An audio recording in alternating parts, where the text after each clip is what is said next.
এই যে 969টি মামলা প্রত্যাহারের জন্য আমাদের কাছে আবেদন, আমাদের কাছে এখানে লিস্ট আমার কাছে আসছিল।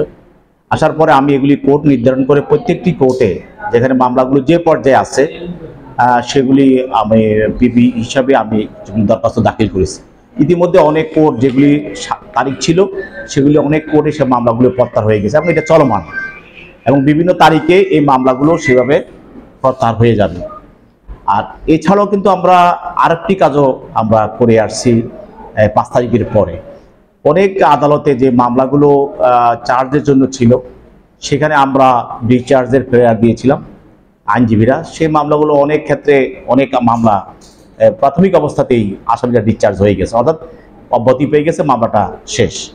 অনেক মামলা দেখবেন যে সাক্ষী পর্যায়ে ছিল, আমরা সাক্ষী তলব করে আমরা সেখানে সাক্ষী না আসলে বা আমরা সেই মামলাগুলো আমরা সাক্ষী ক্লোজ করে দিয়ে সেটাও আমরা 342 একটা পর্যায়ে আছে সেখানে নিয়ে সেই মামলাগুলো আমরা কিন্তু খালাস করে দিচ্ছি। এটা কিন্তু এই লিস্টের বাইরেও আমাদের এটা কার্যক্রম চলমান।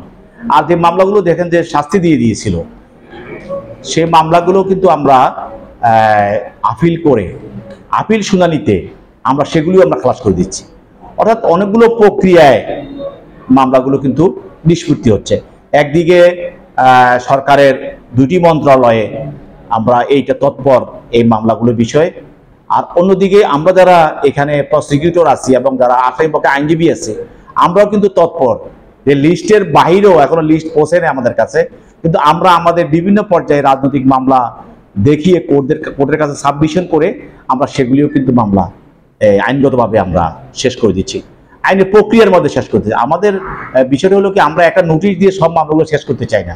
আমরা চাচ্ছি যে আইনের প্রক্রিয়ার মধ্যে মামলাগুলো শেষ হোক, যেন কোনো আর বিতর্ক এখানে না থাকে। এই যে একটি। আর আরেকটি বিষয় হলো যে মামলাগুলো থানাতে আছে, সেই মামলাগুলো তো থানাতে যেগুলো তদন্ত এখনো বিদ্যমান, সেগুলি তো এখানে আর কিছু করার নাই। সেখানে তদন্তকারী কর্মকর্তা সেখানে ওই মামলাগুলো ফাইনাল রিপোর্ট দিয়ে দেবেন। সেখানে পুলিশ তদন্ত কর্মকর্তাদেরকে বললে বা পুলিশ থেকে সেটা যদি স্টেপ নেওয়া হয় তাহলে যে মামলাগুলো এখনো তদন্তাধীন অবস্থায় আছে বা আইয়ুর কাছে আছে সেগুলি থানাতে এখনো তাদের তদন্তে বিদ্যমান, সেগুলি আইয়ুর সাহেব যদি সেগুলোর পরে রাজনৈতিক মামলা বিবেচনায় ফাইনাল রিপোর্ট দিয়ে দেয় তাহলে মামলাগুলো সেখানেও শেষ হয়ে যাচ্ছে। মোটামুটি আমরা এখানে শেষ করছি।